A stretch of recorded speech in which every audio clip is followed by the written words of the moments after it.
Hey everybody, how you doing? This is Reverend Dr. Iannello from the North Isle Wellness Center of Hope.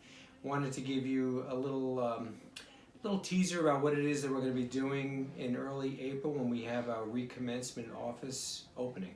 I've been studying for the last number of years on how to better service my patients from a complete perspective, and my studies have led me to understanding the need for a deeper evaluation of the body. We're going to be utilizing services that will allow us to look at different levels in the blood, including cholesterol and blood sugar and blood fats and lipids and blood pressure and lung function, all the things that are important to you when you see your physicians that you want evaluated. In our office, though, we're able to take that information and apply it in a way that allows us to heal you from a much deeper level. And that's what I'm going to be explaining when I do that lecture.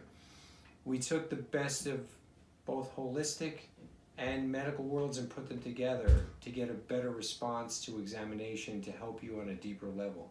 It's too much to get into in a quick video, but I promise you that if you listen and come by and hear what I have to say on that day, you'll find out a new way to take a fresh look at some old problems.